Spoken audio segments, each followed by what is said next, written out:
கையில் வைத்து கொண்டை முடி அலங்கரித்து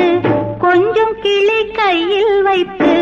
அஞ்சுக மொழி உமையாள் வீற்றிருந்தாள் அந்த அழகிய